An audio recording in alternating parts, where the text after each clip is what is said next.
Welcome back to another episode of Authentic with Meg. I am your host, Meg, and this is a safe place where we get to be our most true and honest selves.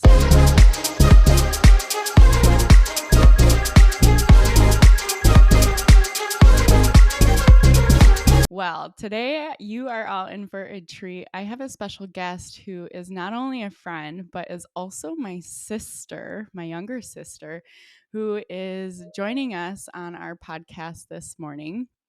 And there's a lot of reasons why she is on this podcast today, but some of the reasons that I'm most excited about is that she just has a really powerful story, particularly in the coaching industry, is a woman who is not only a badass bitch, but she is what we call the quad god. And if you follow her Instagram, you can see that.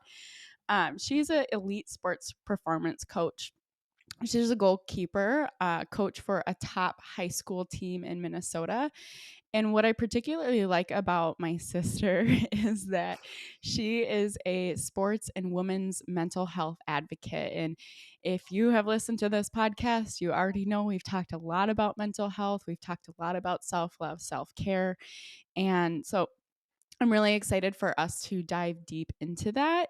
I know that there have been a handful of you who have requested for me to actually have her on the podcast to really talk through what our experiences were like growing up playing soccer, especially in the elite world, and particularly like why did I leave soccer, but also, how has that been a part of her journey. And there's some different things that her and I are going to talk through, but I'm just super proud. I'm privileged to have her on here, as a person who's played in the competitive sports industry. She's really challenged herself academically over the years. She holds herself to a really high standard.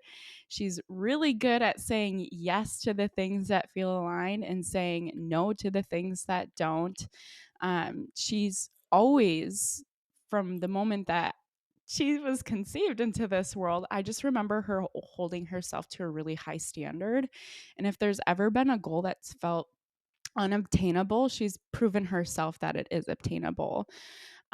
Particularly this last year, she has gone through pretty much hell and back, and maybe we'll get to get to what that was like. It's a little bit outside of the coaching industry stuff that we're going to talk about today, but she's highly focused on herself and bettering herself while also working to have that as ways to improve in other areas of her life, for instance in her career.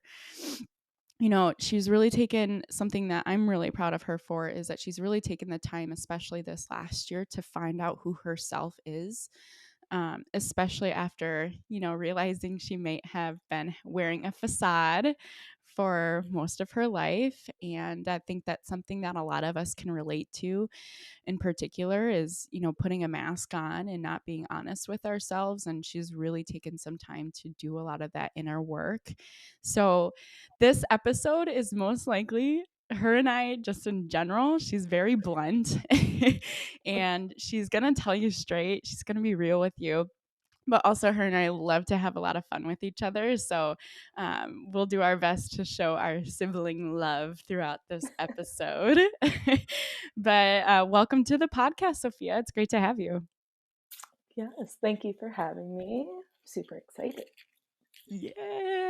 And I know you're in Minnesota. It's probably like 10 o'clock in the morning over there.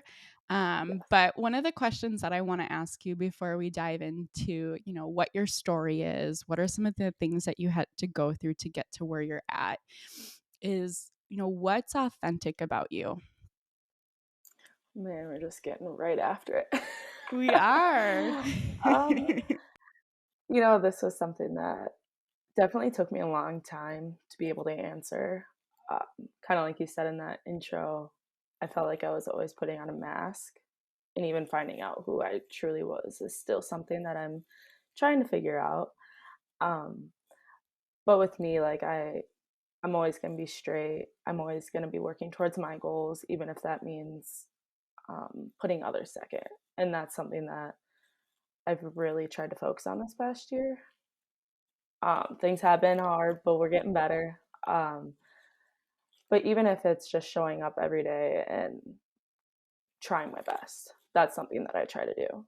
You know, I think that's something that I think is super authentic. And if I'm showing up, trying my best in every aspect of my life, then I can go to bed at night being happy. Mhm.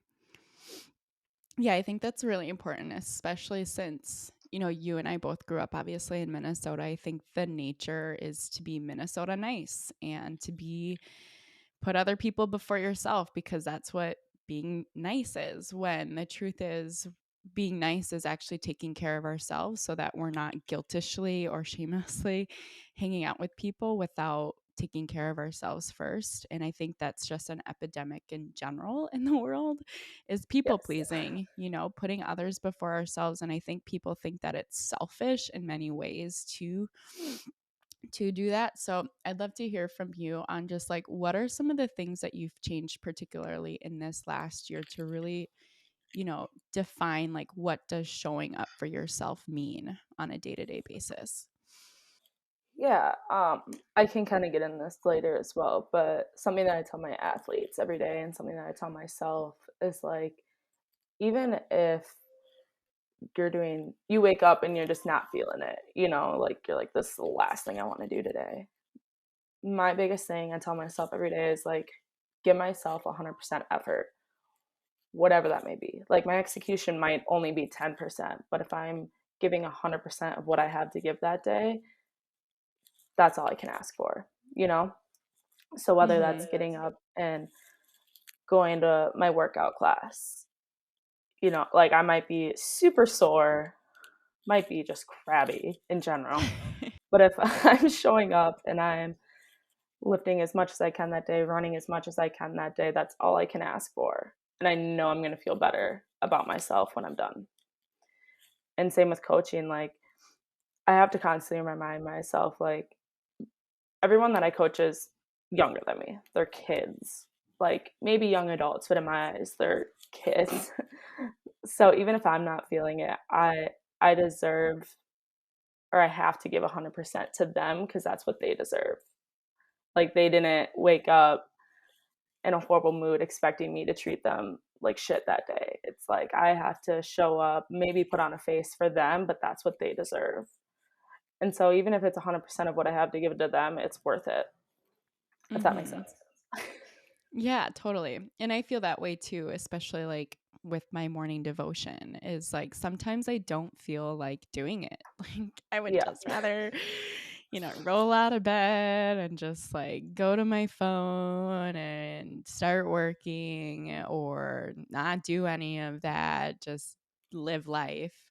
But I know, especially as someone, with complex PTSD, it's vital that I show up for myself. Yep. And yes, the execution of what I do might not be fully 100%. It might be 10%, which I love that you said that.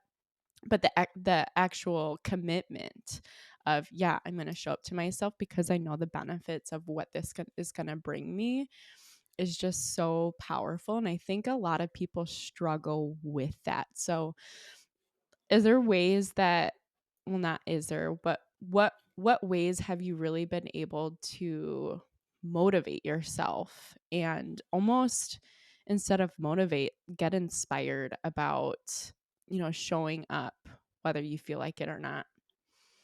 Yeah.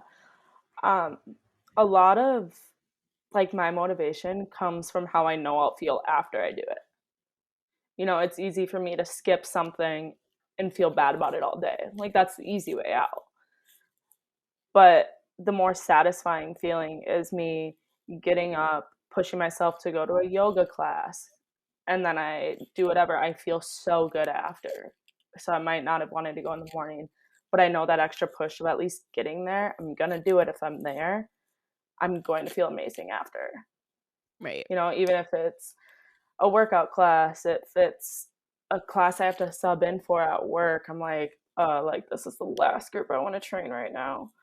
But like some of those kids will make me feel great that day, and I like had no idea going into it. So it's always like me thinking ahead past, and I did this a lot in sports too. It was like after I get through it, I know I'm going to feel really good after. Mhm. So I know I'll talk about it later, but a big part of what I had to change was always looking to the future, like, oh, in 5 years, 10 years, whatever it may be. Right. But something I've worked really hard on is like, okay, at the end of the day. So when I get home from work, when I get home from whatever I may be doing that day, it's like, how good do I feel about what I did that day? So if Mm. I quit everything and just half-assed everything throughout my day, like I go to bed and I'm like, I feel like a fraud. But if I get up, I force myself to do all this stuff. I go to bed and I'm like, I worked my ass off today. I deserve to sleep in the morning. Like I earned it, you know? Mm. I love that. I love that you're taking a moment to even reflect on the day at night, because I think that's super powerful. I think a lot of us are just in this like go, go, go without taking a moment to like breathe and say like how did today actually feel. And I love that you said that, particularly, instead of focusing on like what you did, it's how do you feel about what you did. That is super powerful. But I want to pivot the conversation a little bit and just talk through, your story. You're obviously doing really well in life. You're focusing really heavily on your mental health, but you are seriously coaching in a part of an organization where you're helping professional athletes. You're helping people who are training to be professional athletes. And um, I know that you yourself were training to be a professional athlete, and you had some changes that happened this past year in particular. And if we get there, we get there. But I just want to kind of talk through, there's a lot of people who I think are wanting to hold themselves to a high standard and get to a point in their life where, they are doing the kind of work that is fulfilling, and they are doing the kind of work that is um, at a high performance. And I think, sometimes that can be intimidating for people to want to strive to do better in their lives, but they want it. They're just scared to get over certain hurdles. So I'd love for you to just highlight and talk through, what it was that you really had to go through to get here. And maybe we can just kind of start off with, when you started soccer. So I'll give a little bit of context. I played soccer growing up myself. Sophia saw me playing soccer. I wound up picking it up relatively quickly, and a lot of girls were playing in K through 6. I didn't play at all through K through 6. I think I was in like a little co-ed league at one point, but it wasn't really competitive. Personally, I wound up, about seventh grade, getting really into it. And then by ninth grade, I was at a point where I was being asked to play on higher level teams. Um, Premier teams, and that is when I actually wound up making varsity. That's not a normal thing that I think happens at around ninth grade, but I was a goalkeeper on the varsity team, and on the JV team as well. And I personally went through a lot of politics growing up in my soccer career, which is a huge reason why I stopped playing. There was a lot of kudos that weren't given when they were deserved. I had pretty amazing stats. And, my parents weren't necessarily, I wouldn't say like really wealthy in the sense as some of the other parents within the community. And so the kids whose parents were feeding a lot of money into the organization were getting most of the playing time. And even if they weren't as good as me. And so some of the things that came along with that as well was that there was a lot of favoritism that was happening within the coaches that I had as I was in high school, particularly. And Sophia wound up going to the same high school. She'll talk through, why she wound up actually changing high schools, because of a lot of these things that were actually passed down onto her. They saw her as, okay, she's Megan's sister, and they wound up treating her very poorly as they had treated me. And it's just sad to see that there's just so much of this happening in the coaching industry, where there's a lot of favoritism, there's a lot of politics, there's comparing, and we can even talk through like the overworking as well. And there was a lot of abuse that her and I actually went through. And it took a lot of the passion out of the sport for both of us, and is a huge reason why, I wound up leaving the sport, even though I had opportunities to really play at any college that I wanted to get full rides. But I just decided, there's something else out there for me. And so that's why I've obviously gone on my route that I've gone. And if you haven't listened to my story, check out episode 2. But so if I'd just love to hear you kind of like pick up that story of, where I was, and then how that kind of corresponded into your journey and where that has taken you from there. Yeah. So, kind of like as you said, growing up, it's not like we were very well off. I mean, we all kind of got to choose one sport and run with it, and we got to do it full time. But like a lot of kids, growing up get to try multiple sports, they get to kind of explore. And for me, like growing up, I saw Cecilia, our oldest sister, run track, and I saw Megan play soccer. And for me, being the little aggressive kind of brat, big attitude young kid, I was like, I want to play a sport where I can hit people. Like, that sounds amazing. I was like, I can't hit anybody if I just run in a straight line. Like, so I was like, I want to play soccer. So kind of similar growing up, that like K through 6, it was kind of the just rec leagues, figure out if I like it. It's like the league that everybody plays in. Like most people quit by 6th grade. Um, I loved it. So I started out as a forward because I loved scoring goals. It was my favorite thing to do. But kind of as I got older, as you got to that super competitive level, I saw how like exhilarating being in the net was. I was like, I want to try it. So I remember like the first time I tried it, that like adrenaline rush of a big save, or like that kick that went all the way down and you got an assist, or sometimes even scored. Like I was like, that's what I want to do. I'm gonna And stick with it. for context, she's talking about being a goalkeeper. Yes. So yeah, being a goalkeeper was like my favorite thing to do from that point on. And I was actually in a super fortunate place. I had an older sister. Megan's like 5 years older than me, 4 or 5 years older than me. So it was just enough time where she was ahead of me enough where I got to see her play at those high levels, whether it was at the club level, so her premier teams, or the high school level, making varsity as a freshman. Like I got to really see her growth. And I was like, hey, well, my competitive self, I was like, I want to be better than her. Yeah. So I was like, do everything she did plus 100%, like whatever it was. So I remember me and her, there was a field that's a few blocks down from us, whether it was just us or our dad would sometimes join in. And we would go to that field and shoot for hours. Like, it was just like, honestly, it's probably fun for you and dad to just bomb balls at like a Oh, it sixth was. grader. It was. Got some anger out while you're at it too. But so I remember doing that and I was like, awesome. But I was like, it's still not enough. Like we kind of talked about it at the beginning, but I held myself to such a high standard. I was like 130% of the time, nothing less. Otherwise, I would be disappointed with myself and I would chew me alive. So I remember just asking mom and dad constantly. I was like, can I please get extra training? Can I like please get extra training? Even if it's going to like a goalkeeper camp once a week, like I'll take it.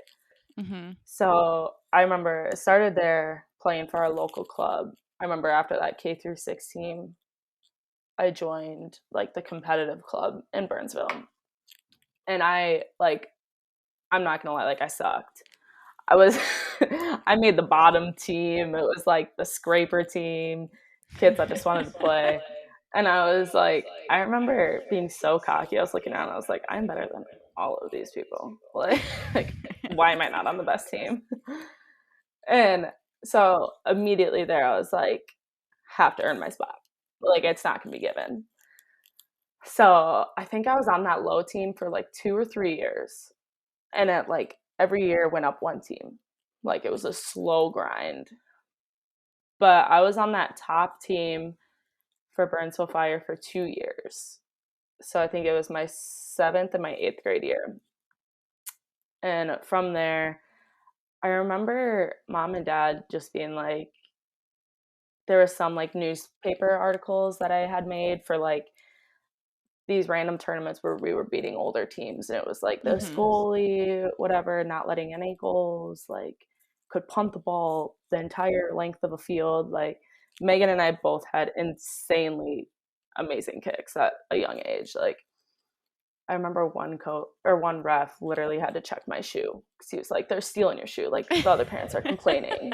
And I was like, "Check it. I'm actually just Just amazing. I practice. don't know what to tell you." Yeah, like if you saw how much we practice, you would understand. Yeah. But I remember having that conversation. We had a premier team reach out to us. I Mhm. remember dad was mowing the lawn, and this random number called me, and as a going to be a freshman, I like picked up because I was like, random number, cool. And it was this manager for a premier team and like premier club team. Like if you were in soccer, like you know, there's always a Yep. manager who does all the like lifting on the team. So this coach called me, or this manager called me, and he was like, "Hey, like we have been watching you. Like you're an amazing goalkeeper. We need one for next year. Where are your parents?" So I like ran to dad, put him on the phone, and it was maybe a 5-minute conversation. And then he hung up. He came up to me and he was like, "Hey, you have a tryout tomorrow." And I was like, "Okay." So I remember we showed up like a little early, but it was downtown, so it was a different club. And I knew this team had won state like 3 years in a row already. Like they were the real deal. And I showed up and they're like warming up in perfect lines. It literally looked like a professional team warming up. And I was Mhm. like, whoa, like I'm not that good. But I remember I did one practice with them and the coach came up to me after and he's like, "You're on the team." Mhm. And I was like, hard work pays off. Made it. Mhm. So I played on that team for 2 years. And like again, club is separate from the high school. So club for soccer is like spring, summer. You start in the winter, it's just kind of like training, but your season's in the spring and summer, and then you have high school season. So for that freshman year, my club, I was on the top team in Minnesota. Mhm. We won state. We went pretty undefeated. We went to regionals. We lost in regionals, but like regionals are the best teams in the country. And we're a team from Minnesota, like respectfully, most likely not going far. um, but yeah, so I remember I was at a high that year. I was like, this is amazing. I'm doing so good. Like my confidence, like through the roof. And then high school season came along. And I tried out for high school my 8th grade year, which was your senior year, right? Mhm. So I remember I was so excited to try out with my sister. Like, Mhm. it was so exciting because I was like, you made me feel so comfortable when I was there. And your teammates, that varsity team, knew who I was because I was your little sister. So they made me feel comfortable too. Mhm. And I remember getting there and the head coach's look, like when he saw me, he was just like immediately degrading. They didn't have to say anything. I was just like, felt like the worst person on the planet. And I was like, this is Burnsville High School soccer. Like, I don't know where this is coming from. Mhm. um, but I remember at the end of the tryout, there was a handful of us 8th graders who tried out for high school teams, which doesn't happen often. You usually don't make anything. But I made the B squad team, which Mhm. is like the lowest team you can make. But that year we went undefeated. We demolished every team. Like we were one of the better teams in the like program, but again, it's you're playing every worst team in your conference. But like we took it and reran. I was like, this is great. Mhm. So I came into freshman tryouts and I was like, I was on the worst team last year. I'm on the best club team in the state. Like I should be making varsity as a freshman. My sister did it. Like Mhm. respectfully, if she can do it, I can do it. Yeah. So I tried out and I remember I was on the, like, 2nd field the whole time. Didn't even get a chance at the 1st field. Mhm. And so, like, for high school tryouts, you have your varsity JV players on one field, and then the lower 2 teams are on the 2nd field. Mhm. So I was on that 2nd field, and I was just like, "What the fuck?" Like, I was like, At "Where is least this give me coming?" a Like, chance. right, I was like, "Even if I suck on that 1st field, like, let me try." Didn't happen. And I remember at tryout or at, like, the end of tryouts, the coaches all kinda pull you one by one, tell you what team you made. It's kinda barbaric, but I was like, "Whatever." So they pulled me aside and they were like I remember the head coach of varsity just being like, "Your sister was a 4-year varsity player, like, she made an impact on this program, blah, blah, blah." Like, she was talking really high or he was talking really highly of her, and in my mind, I was like, "You're the reason why she quit." Like, Yeah, I don't know where this is coming from. I he guarantee you was. never said any of this to her. And so I was like, "Whatever." Like, the conversation started out really well, and then he was like, "You're gonna play for all 3 teams." And I was like, Excuse me? "Excuse me?" He was like, "You're gonna play, B squad, JV, varsity." He was like, "You're gonna sit varsity, learn from the older girls." I was like, "Okay, whatever." So I remember that season in the fall, it was damn near 5 games a week. Mhm. And, like, as a goalkeeper, that is absurd. Like, your body is getting demolished. Mhm. And, like, some of my long-term injuries came from that season. Yeah. But I remember at the end of the season, like, when the varsity team goes to sections, he was gonna call up, like, the best goalie, o off of those last 2, 3 teams Mhm. to join in on the varsity section squad. And I remember he pulled me aside and he was like, "It should be you, but it's not." And I was like that was kind of my first real experience of, like, the politics in it. Yeah. And I was like, "Would it if it should be me, then why isn't it me?" You know? Right, I'm working my ass And off. right. And it was just like this blow to the stomach. I was like, "Whatever." Anyway, they didn't make it very far. And I was like, Mhm. "Hmm." And I remember, like, the varsity goalie got hurt, the starter got hurt, and the 2nd goalie played, and, like, they lost, selfishly, my competitive self was like, "Would it have gone different if I played?" Like, Right. you never know. I don't wanna say we would've, but that's what goes through your mind, you know? And I took the next year honestly, that was my last super high confidence year of soccer that I ever played, was my freshman year of high school. Um, my sophomore year club season is when my confidence just plummeted. That head coach played a lot of mind games with me, that's where a lot of mental health issues stemmed. Yeah. Um, it was just, like, this constant belittlement, and then coming from, like, a super high confident player to questioning every move that I'm making in net sucked. Like and as a goalkeeper, you can't second guess yourself, otherwise that's goals. Again, that's losing games. And so I got beaten out by our 2nd goalkeeper, which probably valid, like, I didn't deserve I didn't deserve it, but I at that point, for the first time, I recognized that I didn't wanna be playing. Mhm. I was like, "I don't wanna play when I'm constantly worried, like, my team deserves better than that." So, that was really hard. That was a really hard season for me mentally, and I think that's the first, like, time I really questioned playing was my sophomore year in high school, Mhm. and that stemmed from club. Right. And then I know you're gonna go deeper into your story. Like, what were some of the things, just so that anyone who's listening who might be a coach or is a leader in their industry, what were some of the things that were being said to you? Because for me, there was a lot of things that were happening with the coaches that I was with, belittling me or telling me that I'm not doing good enough without giving me constructive criticism, when my teammates were actually saying, the opposite. They were like, "You're doing really great."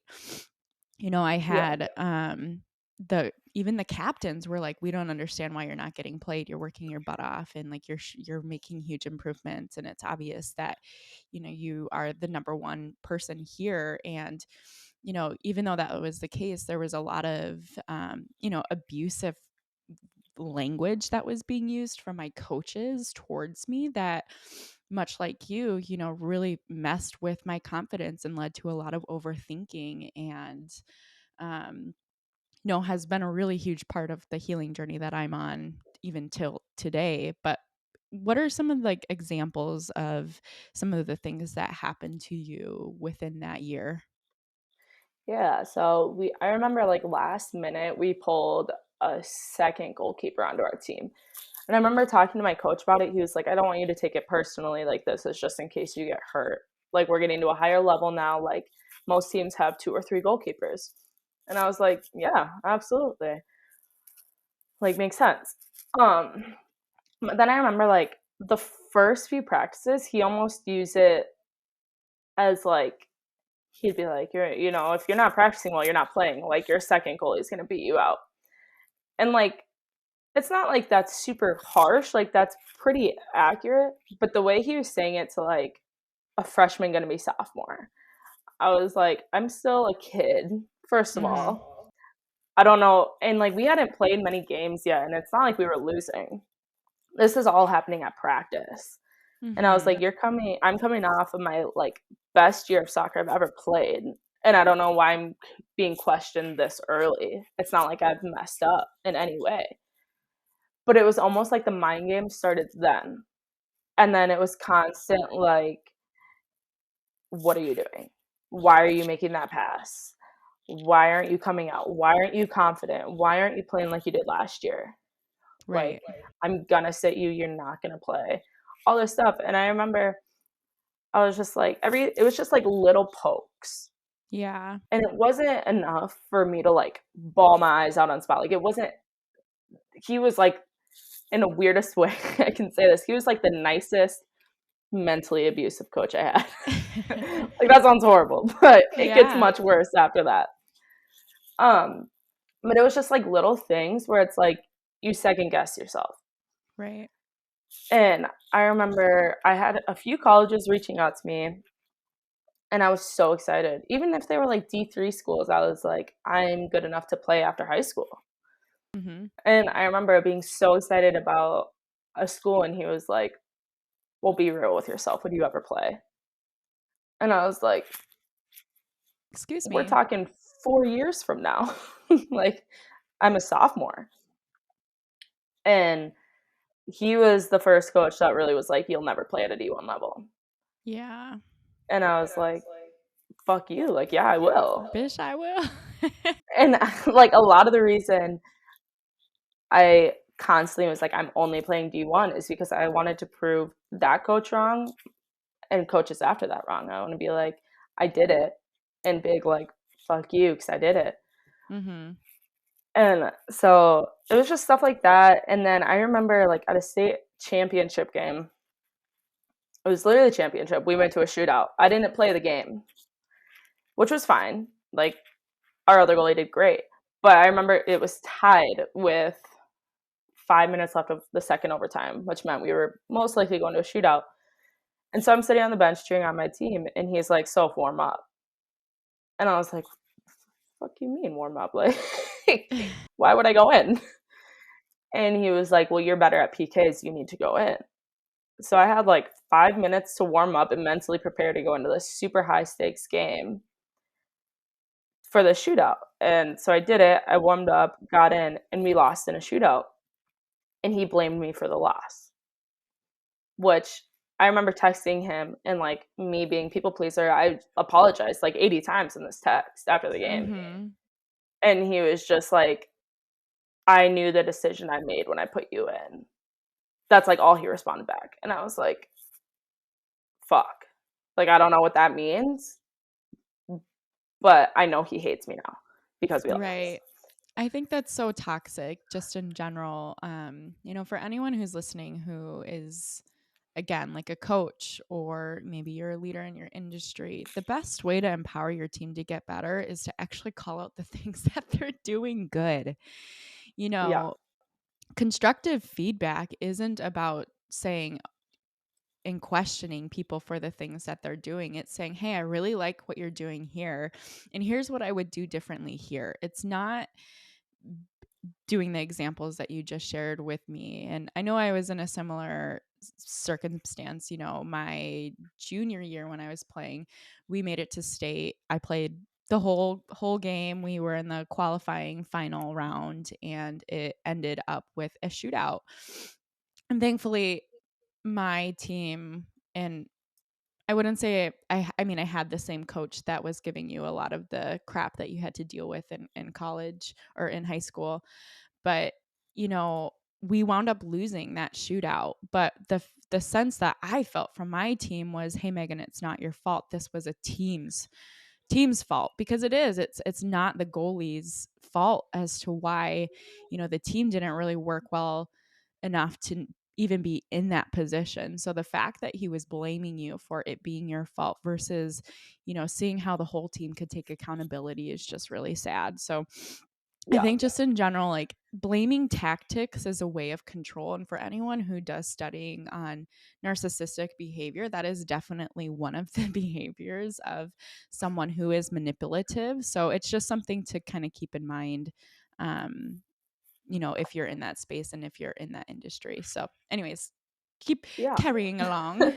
Yeah, so I remember coming off that season, going into high school season, my confidence was so low.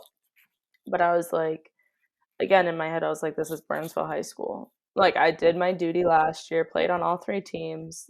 Like, I came in kind of hot headed. I was like, I'm going to make varsity. And I remember after tryouts, so my sophomore year, my head, or it was a coach that I played for my eighth grade year. He was my last head coach playing for Burnsville Fire, was the assistant coach for varsity. And I remember him talking to me. He was like, "You're the best goalie here. Like, without a doubt, you should be on varsity, blah, blah, blah." And I was like, okay, like, just show up and show out, right? So I got there, did the best I could. Like, tryout sucked. It's just grueling. It's a week of like 2 days. And so anyway, after that happened, when they do the like process at the end by telling you what team you're on, I remember I was alone. And sometimes you're with groups of like people in your class, but I was alone. And the head coach just looked at me and he was like, you really showed up this week, we're proud of you, blah, blah, blah. Like almost starting a conversation with like, you made varsity. And then he was like, but I don't want to deal with the same attitude problems that we dealt with your sister. Mm-hmm. So you're going to go on JV this year. And in my Which mind, is I was just horrible. like, yeah, I was just like, what the fuck? Like, a part of me was like, God damn it, Megan, like, fuck off. Like, you're gone now. But I remember just like, I got back to the car, like, I held it together and I just lost it in the car. I was like, this whole year, like, I am done playing. Yeah. Like, I was like, this summer sucked. Now this varsity coach hates me for no fucking reason. Right. Because I he's was like, comparing you to me. And yeah, in many ways, like, there was definitely some attitude that I had because I was pretty pissed off as to, hey, I'm working really hard. My team is telling me that I'm the best goalkeeper out there, and my coach wasn't seeing it. So I actually had some pretty crucial conversations with that coach when I played for him, at because what our parents taught us is to head on handle challenges. And if there's something that we do not agree with, we as our family have always been empowered to speak up and speak our truth, which is kind of funny because now we're on this podcast speaking our truths. Thanks, mom and dad. But, I remember working with my bonus dad and with mom on figuring out how am I going to handle these conversations with this coach. And this coach actually wound up saying that he wasn't playing me because he thought I was being emotional because my boyfriend had just gone to college, which was absolutely ridiculous. Yeah. Regardless as of if I was sad about that, I was still showing up and putting my best foot forward. And I appreciate people who are being mindful of certain life circumstances, and so on and so forth. But to use that as an excuse and reason to not play someone, I think is really messed up, especially if they are literally showing the performance that is needed to do that. And I just think it was really unprofessional of him to be comparing you to me and also giving excuses and not actually constructive feedback like we had talked about of, okay, like, Sophia, you didn't make varsity because of XYZ. These are some areas of improvement, and if you can show me that you're going to like work on these certain skill sets, then we'll consider you to be someone to play on that, versus blaming it on a relationship. So Yeah. just my 2 cents there, and a little bit of context for anyone listening as to, like, Megan, what the fuck, what were your attitude issues? And it was really just because I had upfront conversations with these coaches, and I think that they just really didn't like that I was pretty truthful and honest about how I felt. And that is just really unfortunate that they use that as a way for you not to get your due diligence after all the hard work and improvement that you had been showing. Yeah. And it wasn't like I was hearing from like our JV coaches, even some of the coaches on the men's side, I'm still really close with today. Um, they were like, oh, I don't know what he's doing. Like you Yeah, need to be on varsity. And I think that part was really hard for me because I was like, what aren't you seeing that all these other coaches are seeing? exactly. And for me, like I went into that season and I somehow turned it around into like a fuck you season and I did the best I could. I showed up. I did the best I could that season. But that was really a turning year for me. I was like, part of me in my head was like, I will never make varsity. Like, Mm-hmm. he's never going to put me on. And it was almost part of me, it was like embarrassing because I had these, at the time, like I had some top D1 schools that watched me like these past 2 years. And I had to be like, I'm on JV for high school. Yeah, Like, I'm not telling them. Like, yeah. that's embarrassing. And so I was just like, something's got to change. So I went through my sophomore year at Burnsville, and club season came around, and I was like, shit. Like, tryouts hit. Going into my junior year, I was like, this coach hates me. Like, all my coaches hate me right now. And that's another like mental trick. I went through tryouts, zero contact with that coach. Mm-hmm. And I remember after tryouts, I went up to the manager crying, and I was like, what is going to happen? And then he like didn't say anything to me, but then the rosters came out after tryout weekend. So like in Minnesota, pretty much every club tries out on the same weekend. So you can only, I think things have changed now, but when we played, you can try out for one club essentially, Mm-hmm. and that's all you get. And I remember I made the like C1 team, which was like two below the team that I was on. Like we Yeah, were regional premier. yeah. And I was like, this motherfucker. Like he didn't even tell me. Like I wouldn't even tried out. I would have went and tried out for a different club, Mm-hmm. but it was too late. And I remember reaching out to some coaches, and they were like, to some other like top clubs in the state, and they're like, we know who you are. We would easily put you on our top team, but like our rosters are set. Mm-hmm. And for me, I was like, I get it. Like as a coach now, I'm like, I get it. When those rosters are set, they're set. Yeah. And so I was like, what the fuck do I do? So I remember coming home, and my mom and dad and I, we were just brainstorming. I was like, do I quit? That was the number one option. I was like, I'm done.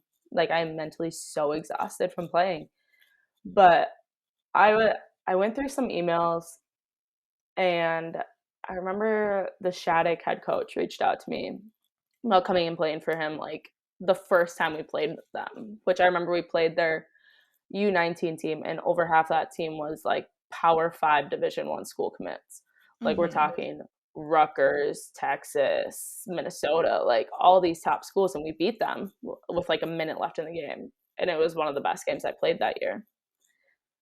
And so I reached out to him, and literally within a matter of minutes, he emailed me back, and he was like, "You're on the top team.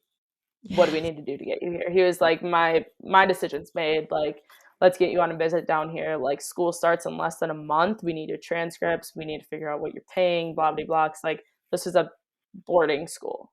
Mhm. Like, Shattuck St. Mary's is a boarding school. It is not cheap.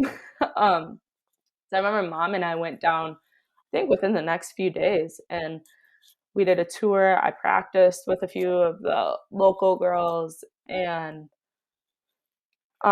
we kind of got the ball rolling on that, and that's when I transferred.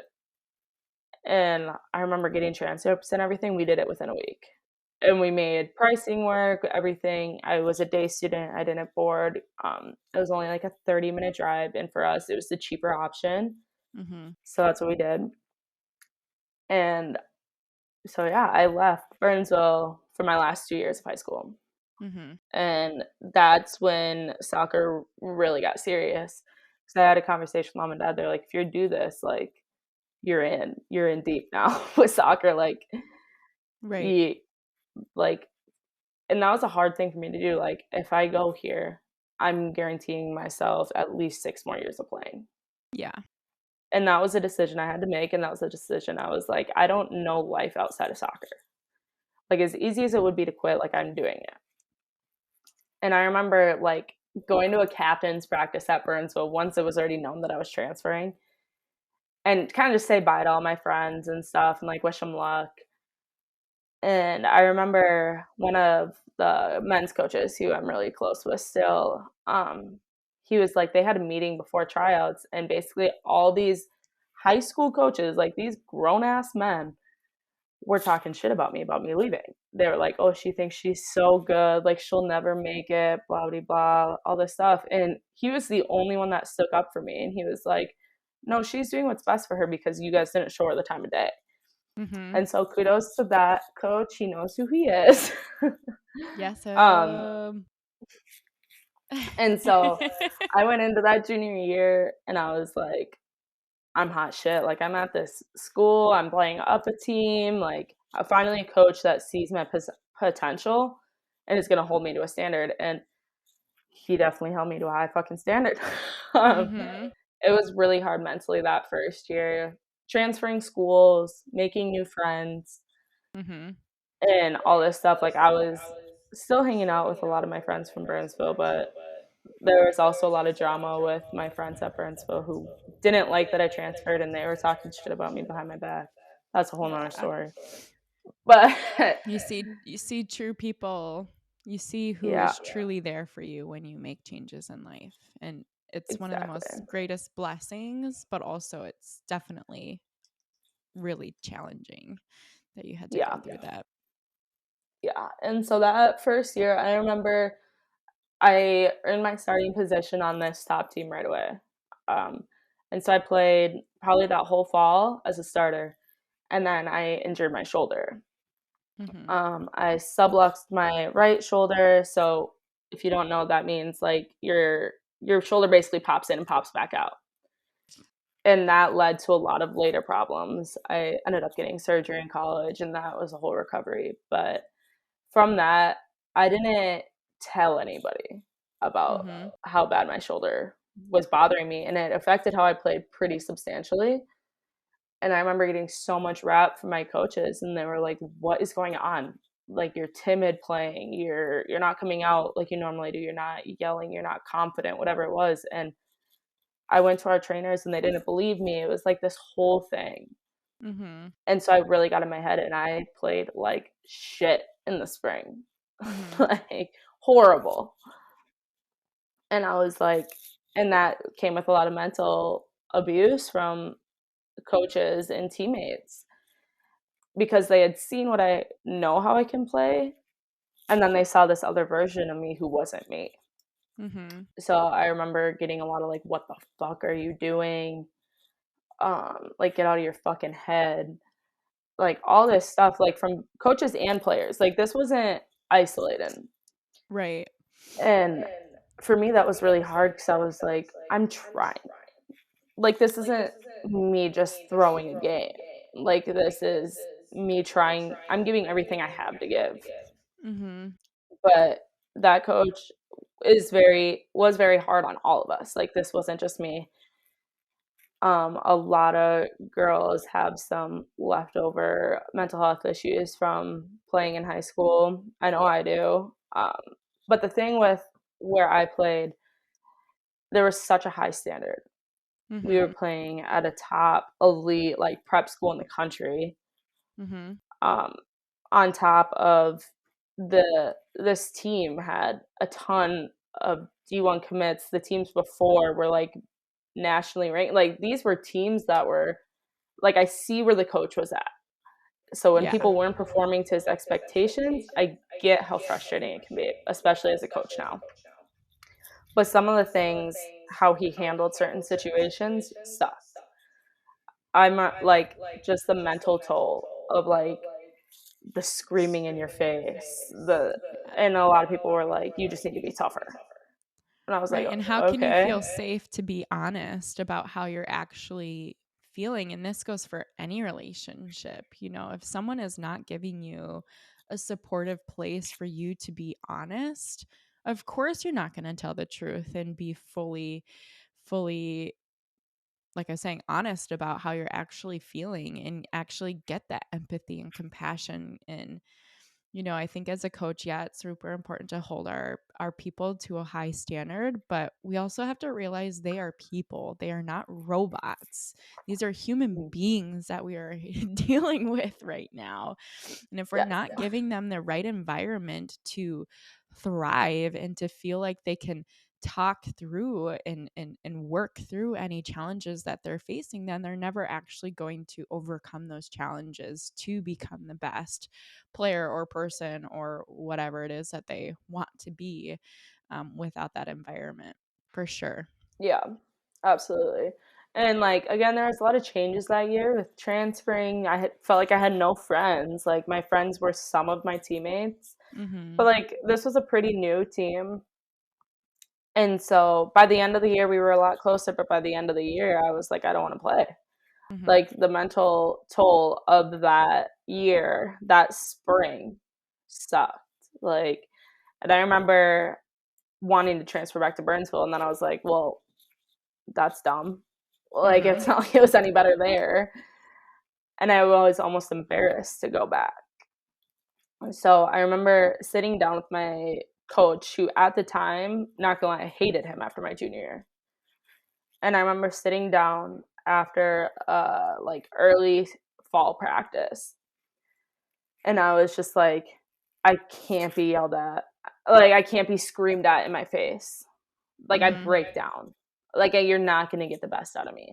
Mhm. I was like, can we please like figure out a way for you to challenge me, but for me to not beat up on myself? I was like, I was really honest. I was like, my mental health is shit. Like, I don't Mhm. want to play. I'm not confident, all this stuff. And like, to my surprise, like, he was like, okay. Mhm. We came up with solutions. And after my senior year, I love that coach now. Mhm. We're actually pretty close now, and I he helped me a lot in my college experience as well. Mhm. But I don't think that would have happened if I hadn't had that conversation. And it was Right. me bawling in front of him. And at the time, I like prided myself on never crying. Like, in a game, like, I got a cleat to the face. I was like, suck it up. No emotion, like, no matter what. And so for Mhm. me, that was really hard.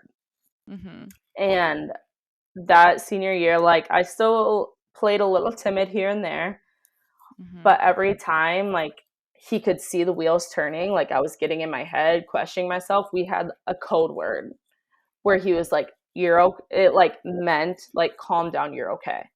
Mhm. Like, we trust you, kind of thing. We came up with a whole bunch of things this word meant. Mhm. And we were like, this word has to be funny. So my word my senior year was pineapple.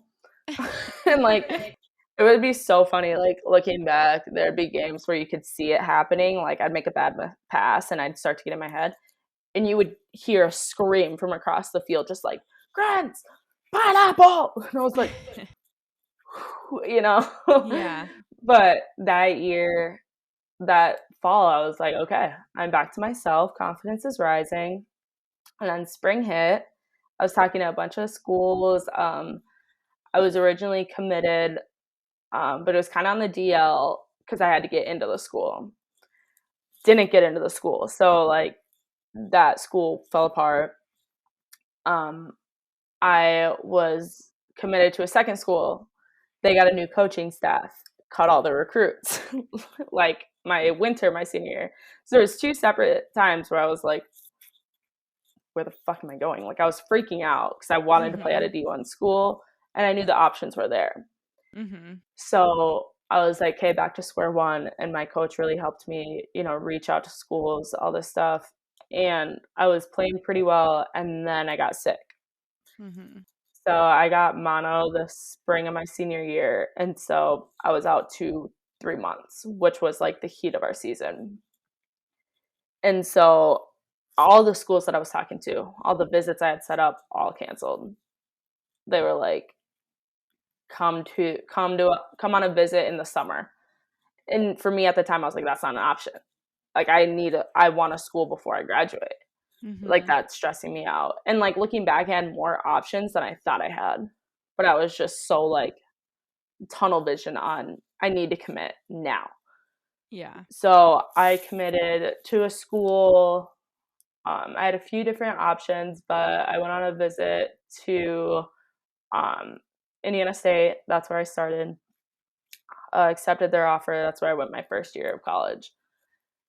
And that's when things got real bad. So I finished out that senior season, and when I got to college, I remember like knowing some stuff had happened in the past with this head coach, but at the time I was like, I don't care, I need a school. We're going. Like, you're tough, like, you've been through hell, like, easy. Totally different.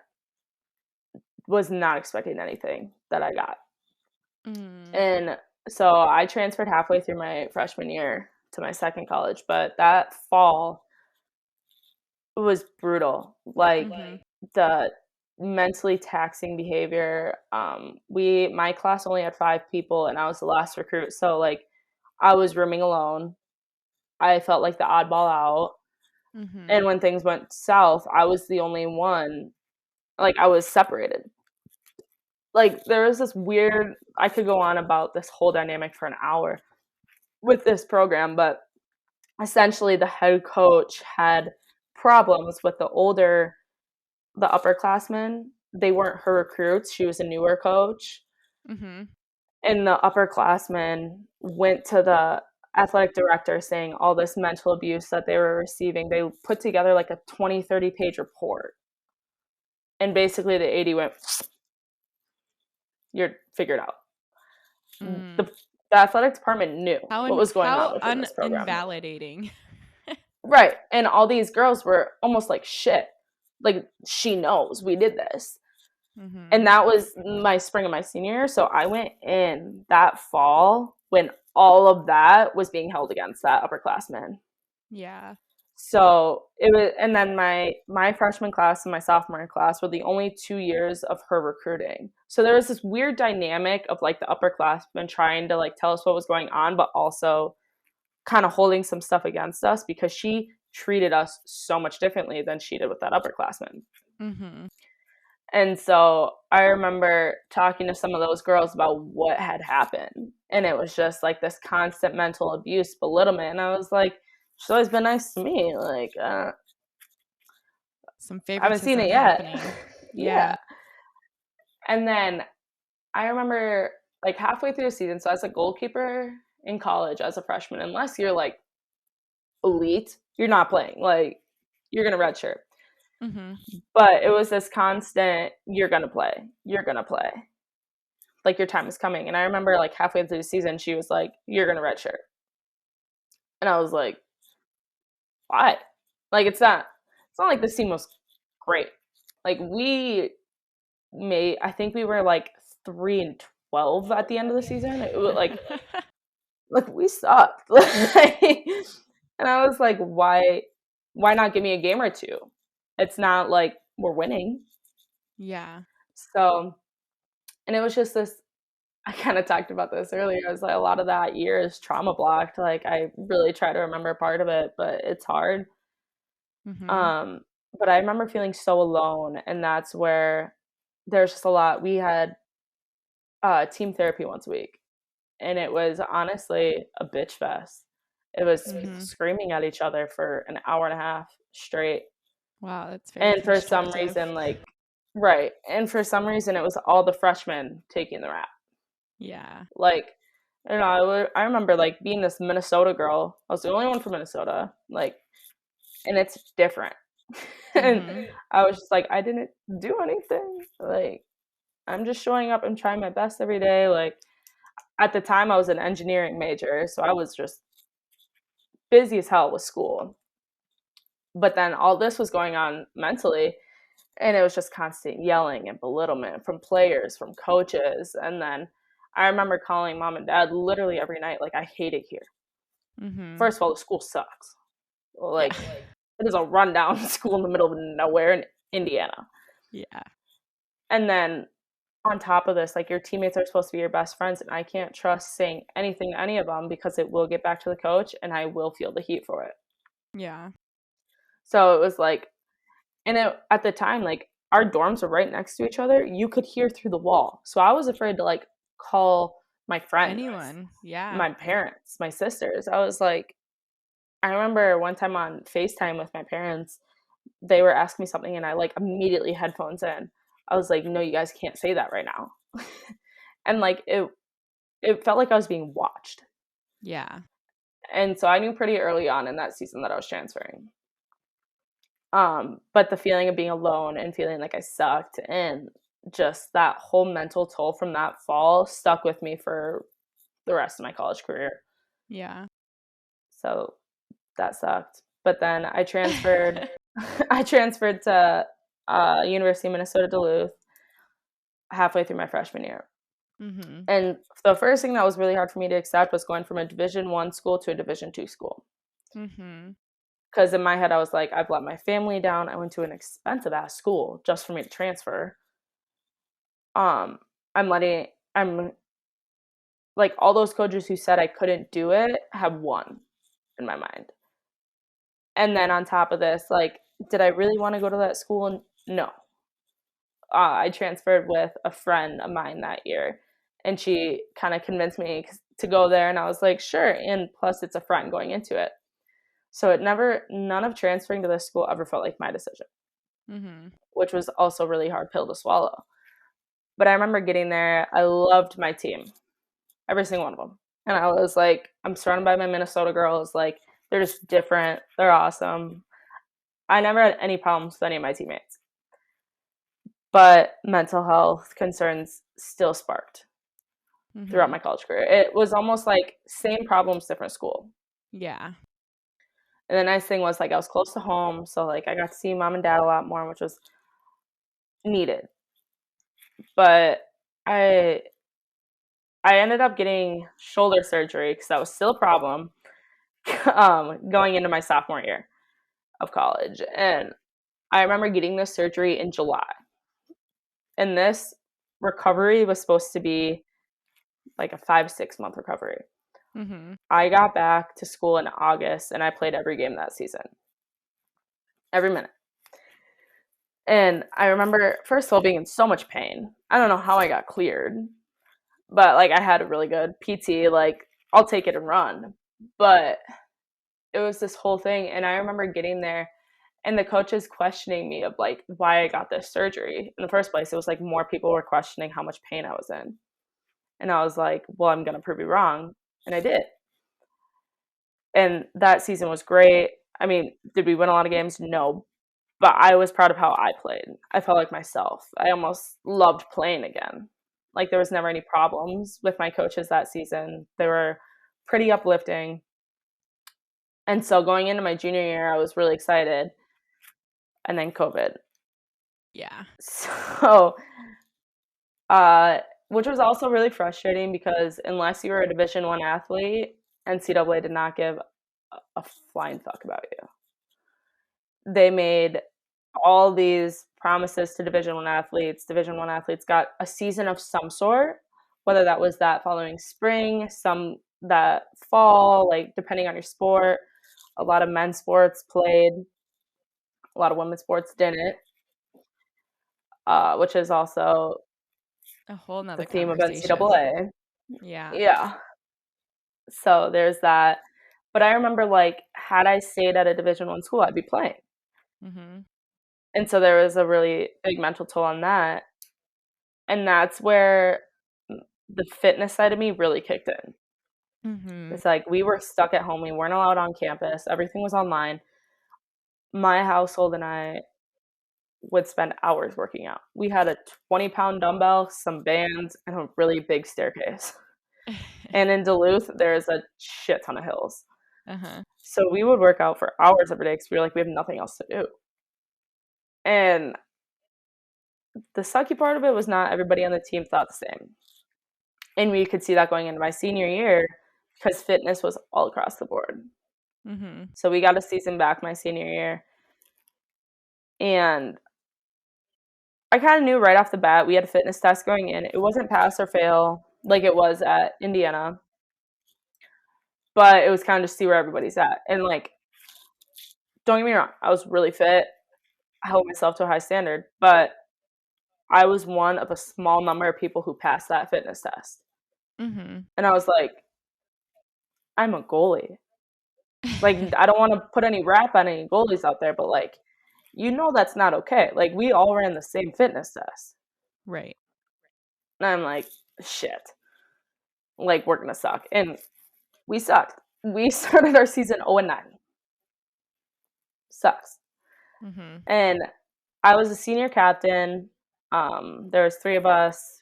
We kind of went into it and we need to be good. Like, we've had a year, almost 2 years off at that point. And that's when it got really hard for me mentally because as a goalie, as a senior, as a captain, you're the leader on the team. Mm-hmm. And we weren't playing well. No one's performing well. I was the first one to blame for everything. Coaches would keep me after practice and be like, the second goalie is this close to playing over you. You're not performing. You're questioning yourself, all this stuff. And it was like high school all over again. And I was like, I am a senior captain. I have proved myself time and time out. Why? I was like, Yeah. you do realize to win a game, we need to score, first of It's all. a And we need, team. It's a yeah. I was team like, effort. exactly. I was like, the best I can do as a goalie is get you a tie. Yeah. Like, and like some of these games we were losing were 1-0. It wasn't like we were getting blown out. Like, we had our blowout games, don't get me wrong. But it was like all this stuff coming back. Mm-hmm. And I just remember, I was like, I don't want to fucking play. There, I played the first, I don't even know, like 6, 7 games straight. And then they made the change. And our second goalie played. And we still fucking lost. But I remember on the sideline, like, putting on a good face, obviously. Like, I was a senior, I was a captain, being the uplifting teammate that I always was, and being like, I'm so happy I'm not playing. Mm-hmm. I was like, fuck this. Like, I don't even want to play. I Yeah. hate playing right now. You manifested Yeah. it in many ways. Mm-hmm. Yeah. I was like, I need this break. But I remember getting told on the bus when we were like an hour outside of the school that I wasn't playing. Like, it wasn't something that I knew for long. And so part of me wanted to cry on the bus because I was like, I've been preparing for this game. Like, it was one of our biggest games of the year. It was one of our rival schools. And I remember that I like pulled together the other captains on the bus and I was like, I'm not playing. And they were like, what the fuck? And I was like, yeah. And I know a good amount of the time team is going to react the same way. And I was like, okay, obviously I'm not happy with it. That's like what I told them. Deep down, I was happy with it. Um, but I was like, we need to make sure the team's ready, regardless of how I feel. Mhm. Like, it's a team sport. There's nothing I can do. Like, Mhm. his decision's made. So we lost, whatever.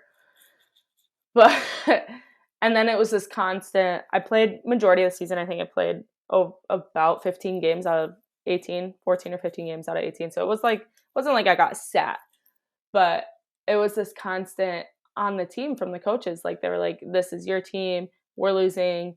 You need to pick it up." All this stuff, and I was again, this is a team sport. Like didn't choose track for a reason. Like I love the surrounding of a team.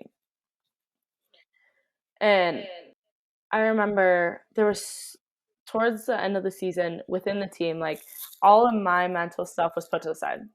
I was like, I need to be there for my teammates. And I remember there was one specific practice. I'm not going to name names on who it was, but we had to run every time like we lost a game, which is nothing new. But I Mhm. remember there's this one teammate who was not happy because her team kept losing, and I didn't run once, and she had to run a lot. And so I ran with her, and I was like, you know, you need to keep your head high.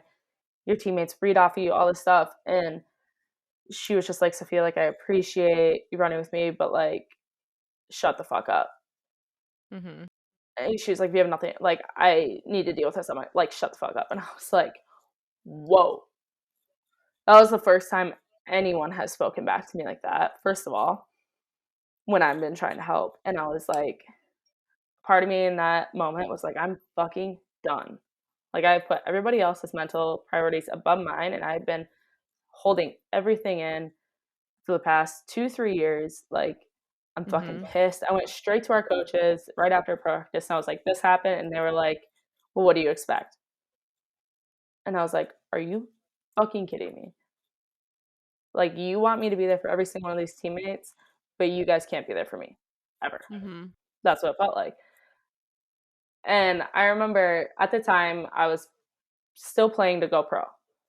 Mhm. And in a way, I felt like some of these coaches were almost using me as like a spotlight, like, oh, she's going pro, let's use it to promote our program, whatever it was. Mhm. But I was like, in my head, I was like, I will never recommend playing here because of how shitty I've been treated as an Mhm. athlete. I was like, as a person, don't get me wrong, I would probably go to those two for anything. As an athlete, I hated my life. I Mhm. was so ready to be done. I was in my heart, I think I knew I was done playing after that season, and that kind of led to why I hung up the cleats. I quit.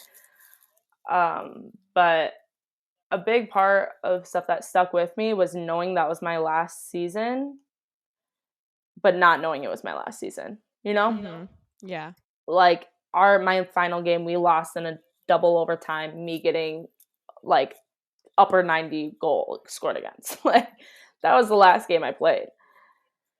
Like stuff like that, and I was just like, I remember crying after that game, and I wasn't upset that the game was over. I was upset that I deep down knew that I was done playing. I was really gonna miss my teammates because these were also my best friends. Like as much shit as we had been through together, like I loved my class, still love my class.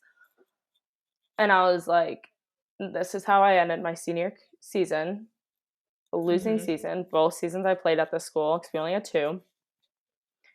And I was just like, it was almost like relief in a way, but it was still Mhm. so sad. Like everything kind of just like let out. Mhm. So that's how I ended playing. And then the following year, which was last year, is when everything went to hell. Yeah. So, for some So, context, one, I just want to say thank you because that was a very vulnerable story to be sharing with people. And I know that takes an immense amount of courage to really put it all on the table of, hey, here's what happened to me. And I know that a lot of the things that you've gone through has been a huge part of the changes that you are making within the industry and that you're making within your job, which I think is super powerful, really providing spaces for people to feel safe when they are working towards their highest physique, where you are really honoring their emotions and that, you're providing vulnerability through your own story of, being able to be empathic when you see certain things that people are going through. But I know, it took a while for you to be honest about these certain emotions that you're going through. And for a long time, you held it in. And I know you obviously were working with mom and with dad and talking to them about the certain things that you were going through. But you were also in a relationship too. And that was pretty tough because in this relationship, you were being honest about how you're feeling. And um, you were going through all of these mental challenges, and this person wound up betraying you and telling you that your emotions were crazy and just really invalidating your experience. And in that itself was super toxic. And I'm really glad that you're no longer in that relationship and that, I think for the first time in a long time, you decided to just stick up for yourself. You said a lot in your story that, you felt like you wanted to be done, yet you still pushed yourself to keep moving forward in many ways because you felt like you had to prove yourself. And I'm sure, which maybe we can talk about, is that you probably just realize that the only person that you really have to prove to is yourself. And I think that even as hard as it was to say, you know what, I'm not going to go play professionally. I know you had hoped to go play in Germany. You had some things that were lined up for that. But you said, you know what, I'm going to actually go inward. I'm going to listen to how my body's feeling right now. And even though this sounds like a really exciting experience, and it doesn't mean that I can't go travel, to these places in the future and still, play at a high level if that's something that you still want to do. But that you really just decided to show up for yourself and say, you know what, for all these years, I was doing this for other people. And, I was in many ways, wanting to step up above where I had gone, which I loved it because I was living vicariously through you. Because I personally, when I was playing in high school and in middle school, like I wanted to play in college and I wanted to play pro, and I knew I had the capabilities of doing so. So it was cool to live through you and some of those experiences. But I just think it takes an immense amount of courage, and I know I've felt this for me, like with stepping away from the MLM that I was in, I felt like, there's just a lot of stigma around quitting, and that quitting something is really bad. But personally, I've been able to reframe it in the sense that, hey, I did this for a while and it was really good for me during that time, but I learned some things about myself and I've changed. And so I'm going to go a different route. And so I'd love to just hear a little bit about like that mindset of quitting and how you also are hoping to see, not just how, but like what are you hoping to see change within these industries? Because I know for a fact that you're not the only one who has gone through this with the whole, being overworked, being invalidated, abusive language, grown men yelling at young children. Not okay. Yeah. Talking shit about kids, they themselves need to go to therapy. Come on. Yes. You know, and this whole like politics of we're going to play the players who, are funding the most amount of money into our system. If you could just Yeah. highlight like some of the changes that you're hoping to see in the industry, but also like what was your mindset around quitting and how has that helped you with how you show up for your athletes today? Yeah. So, like, a lot of what I went through in my final seasons, like, trigger warning, like, I was very suicidal at the time. I kept a lot of things to myself, um, and that was really hard for me. So, I think when I finally did make the decision to step away, the hardest part was telling my parents, our parents. Yeah. So I was like, they funded this for so long. They, in my mind, at the end, I was doing it for them and not for me. Yeah. And so I was like, my mind went wild. I was like, Dad's gonna kick me out because I'm quitting. And I remember having this conversation, and it was so seamless. I sat down with him and I was like, Dad, like, I just don't want to play. Like, it's not fun. I hate it. I hate my life right now. Like, I need a change. And he was like, okay. He's like, then let's do it. And I was like, where's my dad? Like, this isn't real. Yeah. And I remember mom being like, told you he wouldn't care. Like, he wants what's best for you. I was like, Mhm. everybody shut up, okay? But I think a lot of it, as soon as I was honest, it didn't feel like I was quitting. It felt like I was doing something better for me. Yeah, Like, it liberating. was a weight off my shoulder. Yeah. And I remember, like, I still have athletes today that are like, oh, you quit all this stuff. And I was like, and I'm correcting them. I'm like, no, I did what was best for me. And like with my Mhm. older athletes, I'm more honest about where I was. With my younger athletes, I just say it wasn't fun for me anymore. Like, Mhm. these are kids. I'm like, you do not need to know my whole story on why I quit. But for me, it was like I stepped away from something that wasn't making me happy anymore. And that's kind of how I still look at it. And there was a lot of changes in that time. I stepped away from a sport that I'd played for 18, 19 years. Mhm. I got out of a almost 5-year relationship. Mhm. I graduated college. I was starting a new job. A dream of mine to go to Germany is gone now. So now I'm in my mind, I was like, I'm stuck. There were so many changes in such a short amount of time. This all happened within a week and a half. Yeah. Like, these were decisions that all happened so fast, and it felt like my whole world came crashing down. And it was the first time I really let my emotions show. Like I said it earlier, like, I held myself on a pedestal for never crying, for never showing emotion. Like, I was always the hard ass. Like, I had to be the tough one. And that's sometimes I catch myself being in that mindset still. But once I realized, like, all of this was happening, I found myself crying multiple times a day. Mhm. I couldn't be alone because, again, I was still having those dark thoughts. I luckily had the most amazing parents at my side throughout the whole Mhm. thing. Like, I was living at home, I am living at home. Um, and like there were times I couldn't even like shower without Yeah. being like, I was like, Mom, can you just come sit in here? My parents would like sit with me until I fell asleep at night. Like, I was just like, I am scared for what could happen if I'm alone for too long. Yeah. And the thing that got me going, like, it's different for everyone, but I was like, buck the fuck up. Honestly, I was like, I'm not going to sit here and let my life go to waste. I was like, first of all, I know I can never fully go through with anything because I see how loved I am Mhm. by my parents, by my sisters, by my close friends, by my bosses, my new job. Like, those, my coworkers, my bosses were by my side through everything. Mhm. And I was like, it's too selfish. And that, again, that's my thought. That's how Mhm. I know not everybody has that support system. And I am so grateful that I did. Mhm. But I threw myself into work. I went from working part time to working a full time job. And found that I loved working with athletes. And I Mhm. loved being a positive influence for them. I was like, never will I find myself screaming at an athlete. I was Mhm. like, anytime I start to get frustrated, I pull it back and I remind myself why I'm here. Mhm. I was like, these athletes deserve so much better than what I ever received.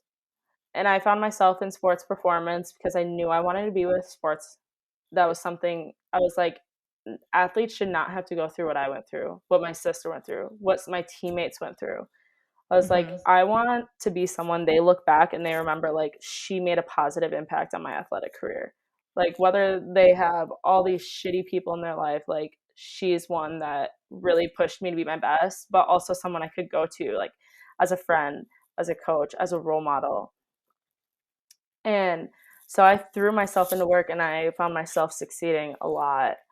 I got the kudos that I always wanted from someone, from all my bosses, from my coworkers, and they were like, "You are doing such a good job. Like, you can Mhm. see it. We like when I first started, they would ask athletes after my sessions, they'd be like, how'd it go? Like, do you like her? And they were like nothing but amazing things back to say. And for me, that was uplifting. It kept me going. It got me out of bed in the morning. I was like, I know I see so and so today. Like, they always make me laugh. Like, it makes me love my job. But Mhm. for a while, I was like, there's still something missing, and it is that soccer point. Mhm. And that's when I decided to go back to coaching soccer, not playing, but coaching. Mhm. And that's how I found myself coaching for Edina. And that, again, amazing coaching staff. As soon as I sat down with the head coach, I was like, I'm in. Like, literally after 5 minutes, I was like, I'm working here. I was like, I don't care what the stigmas around Edina are. Like, I will be working for a top school in Minnesota. And I loved that whole team that we had this year. We got second in state. It was amazing. And it was like that soccer part of me that I felt like I had lost had come back in a Mhm. different form, but it's there. And Mhm. I think the thing that I really had to get over in this whole process was like, every day is gonna be different. It's Mhm. okay. But how much I push myself every day, if I get out of bed and I try, if I show up for these athletes, even when it's the last thing I wanna do, if I'm making a difference in some way, Mhm. I need to get up, I need to do it, I need to try. I need to put on a face for them, but I also need to be honest with them. Mhm. Like, athletics is hard. Being a student athlete is hard. You're talking basically a full-time job in college Mhm. with playing. I was maxing out on credits every semester because I graduated early, so I'm talking 21 credits. I was working probably 20 hours a week, just so I had some sort of funding coming in. I was a captain. I was all these things. I wore all these different hats, and I never had time for myself. And I think that boiled so much in every aspect of my life that when I did show some emotion, it exploded, no matter who it was with. Mhm. And I think that's something that I really have to talk to athletes about now. I'm like, if you're feeling a certain way, talk to someone. Yeah. Talk to your dog. Talk Yeah. to your mom. Talk to a plant. Like, whatever it is, talk Get to it me. out. Like, I will be that person. I was like, but if you let it boil over, your world could come crashing down. And Mhm. like we see that a lot. I was pulling up some stats of mental health in college athletes. And I actually have some if you want to hear them. Yeah, let's hear them. So per NCAA, the most recent report, it was 30% of women and 25% of men report having anxiety, but only 10% of those athletes seek help. Of those athletes, like reporting on their athletic department, 55% of men and 47% of women said that they think their athletic department considers mental health important. So we're talking less than half of all athletes, even admitting that they have some sort of mental health problem, but even a smaller number saying that they're even comfortable asking for help and feeling like they'd be supported.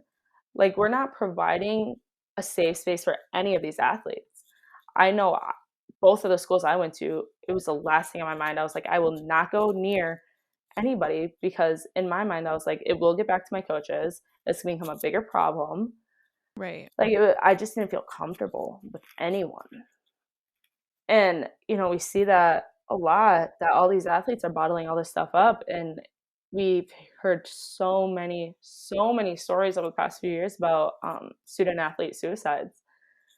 And Mhm. it's heartbreaking. Like, you see, like, Power Five schools seeing this happen. It's not the athlete that's a fourth string on their team. These are starters. These are people that were perceived to have the best life possible going for them, but we're not giving them an opportunity to be human.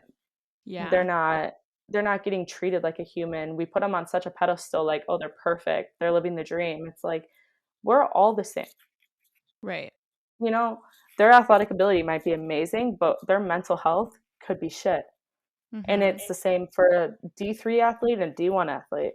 Mhm. Like, these need to be resources. And then post athletics is where we see a big problem too. Like, for me, like, I was lost when I quit. Yeah. Like a Like, I sense of yeah, who am I? I totally get that yeah. too. Like It going was through like an a big identity part of me was gone. crisis. Yeah. Yeah. Yeah, so there was this other thing that I was reading, and it was, a study by the Olympic Committee.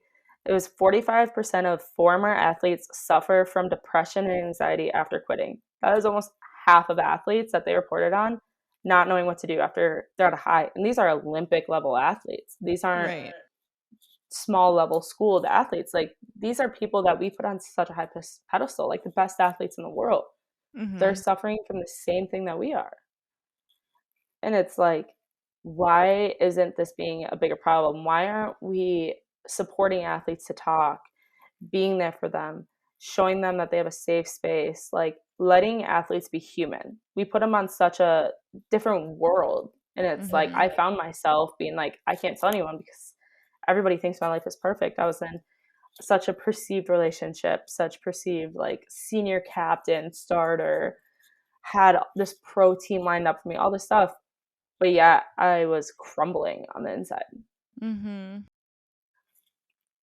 So yeah, that was a lot of it. Yeah, well, I think that you just make so many good points that are so transferable to other industries. It's like there's this fear that people have that if they speak up about what's not going well in their life or what they're going through, that if they speak up, then they're going to get fired or they're not going to get playing time. And they obviously want to keep their job or they want to keep playing, so they don't tell people about this because again, there's this stigma around if you do that, then something bad is going to be happen to you, which I have made as a huge point within me being a coach in my industry in the software industry and with life coaching that again, like you're saying, we're human.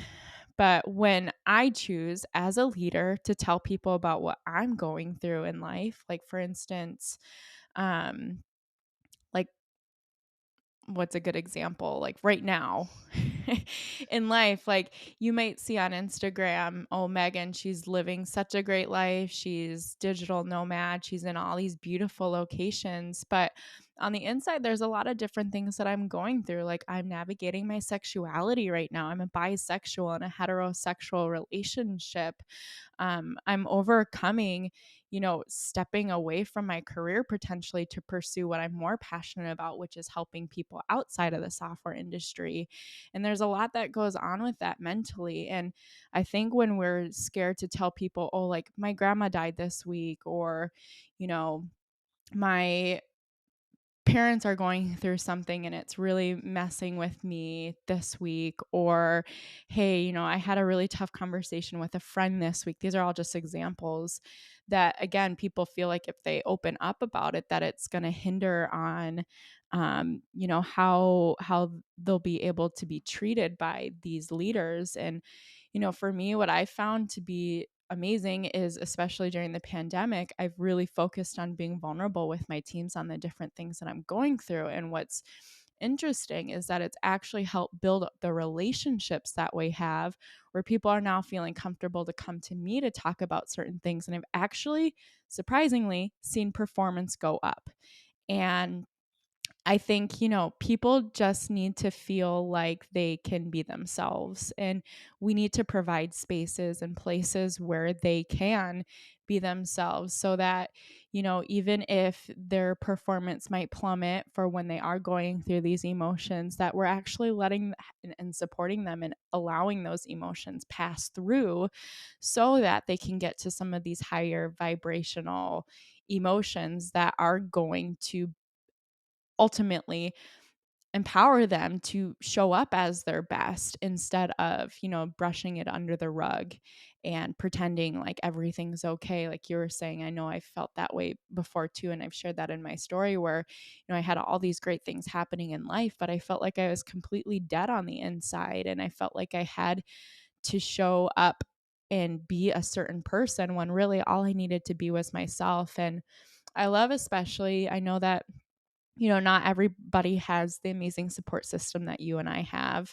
But I love just you sharing that specifically when you chose to be honest with yourself, that you talked to people about it and that you found that even as hard as those conversations were and as scared as you were to have those conversations, that you actually found that people want to be supportive to you and towards how you're feeling and want to help you through those things. Because I know crucial conversations is definitely not an easy thing to do. It takes a lot of maturity to be able to say, hey, I'm going to talk to this person about my boundaries or what I'm going through today, or how I've been feeling for some time. But a lot of times, which I urge people to do, is you actually are able to find the people who do feel safe and that you can go to. And that's actually how you build your support system, is by slowly but surely being honest and truthful with people to see if, okay, how is this person going to respond? And are they the type of person that, makes me feel good? And if they're not, then I know whether or not to continue to pursue this relationship. So I think Yeah. there's just so many amazing things that are going to come from the work that you're doing. And as shitty as your story has felt, all of the pain that you have gone through is obviously now showing up in the way that, you're showing up for the people in your life, and not just with your athletes, but even me as a sister. Like, I've just seen a huge difference and change in my level of safety to be able to open up to you, and vice versa. I know I have certain things as to why you weren't feeling open to being with me, and we've talked about that. But I'd love to just talk through, as we close out this episode, like, what's one piece of advice that you give someone who's in your industry? What's one piece of advice that you would give them to really start stepping into this more supportive and collaborative and honest type of coaching? Yeah. I mean, I could go on this for hours, but I think just realizing, like, especially the ages that I coach, like, these are kids. Sports are supposed to be fun. They're not the whole world. There's so much more to life than sports. Like, be there for them so that they have someone that they feel comfortable going to for every aspect of their life. They show up and they're not performing how they usually do, talk to them. Guarantee there's something else going on. Mhm. Be that person that they're comfortable with, like you were saying, like, be a safe spot for them. They might not have that person to talk to. They might not be loving their sport. They might have something going on at school, family, social life, relationships. There's so much that kids go through that they feel like they can't talk about. And that's something that I've learned. And it has created such an amazing relationship with all of the athletes I coach, where they come to me for things that sometimes I'm like, whoa, too much information. But the fact that they're coming to you means that they trust you. And that is such a valuable relationship. That means that they're comfortable. They're going to trust you forever. Like, I have athletes that come to me after learning more about my story, like, Sophia, I just don't know if I want to play anymore. Like, how do I navigate this? And I give them what I can. I'm like, this is what I did. This is what I suggest you do, but take it how you will. Mhm. And I think so many coaches are so much like, run faster, lift heavier, blah blah blah. Like, we're in sports performance. We obviously we want a good reputation, right? We want like successful athletes, but there's more to an athlete than their athletic success. How are they doing in school? How are they doing mentally? How they're a successful athlete is a well-rounded athlete. Mhm. And being a coach, being a friend, being a guardian if you need to some days, being whatever it may be, you just have to remember that, like, these are kids. They wanna get Yeah. better. Well, I want all my athletes to get better. I want them to achieve the highest goals that they set for themselves, but never do I wanna be the person that they dread seeing every day, Yeah. if that makes sense. Yeah. So in many ways, be the leader.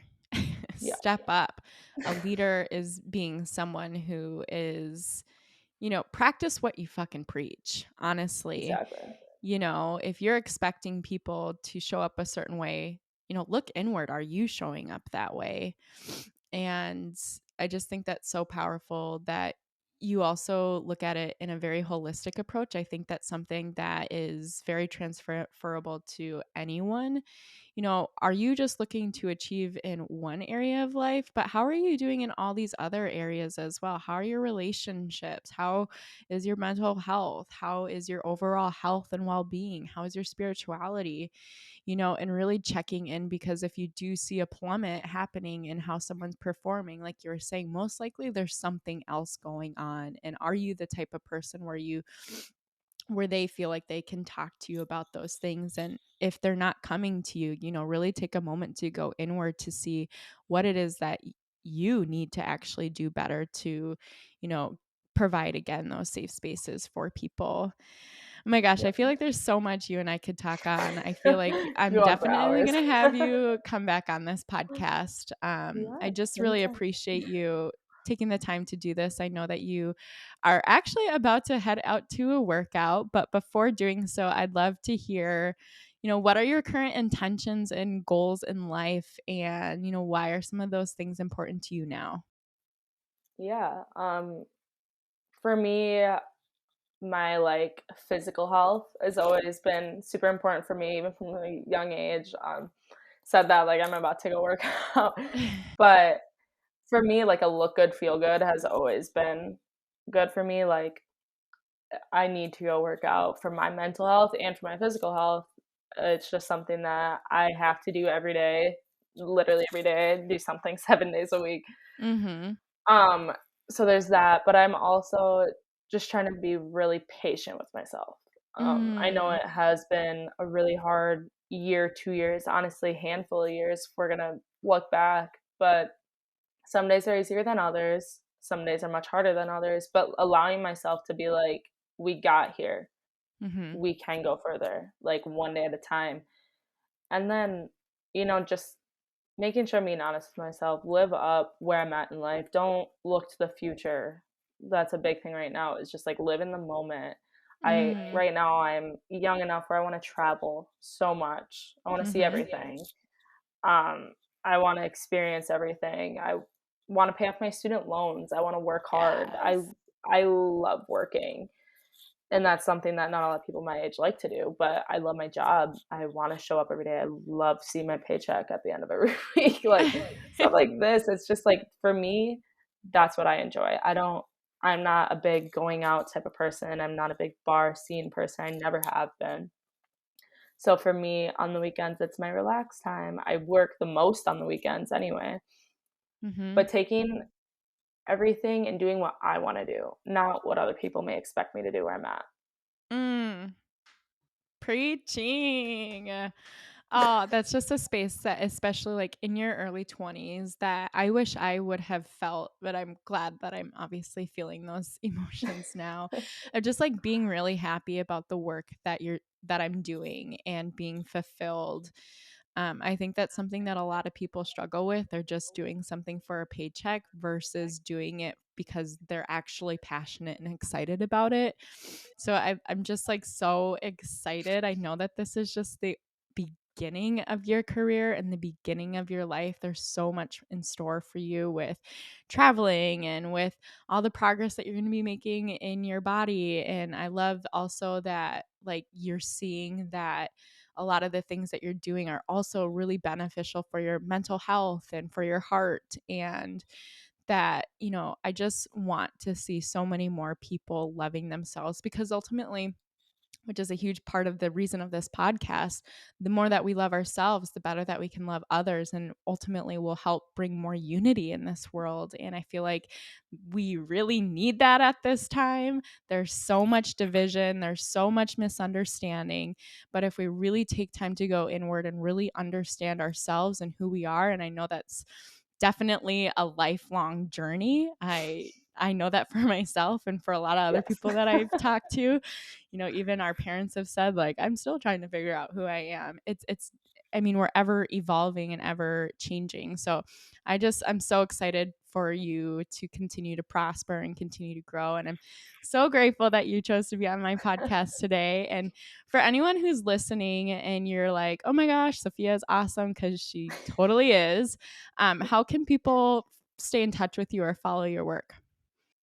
Yeah, so my, like, personal social is, Sophia Grenz, I'm sure Megan has posted something with me, hopefully. I She's will. probably tagged me in.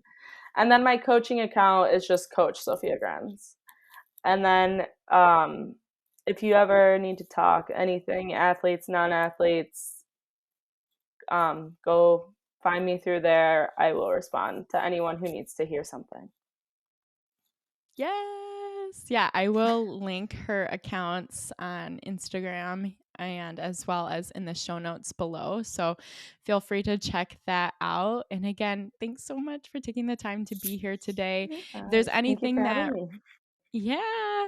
And for those who are listening, if there's anything that resonated with you, we'd love to hear from you, get your feedback, and for you to even share this episode on social media because we are so much stronger together than we are alone. We'd love to have you, post in your stories what it was that it was. Feel free to tag her and myself. We'll even reshare it to our communities to get your voice out there too. And again, just want to send you off with some peace, some love, and thanks for listening today.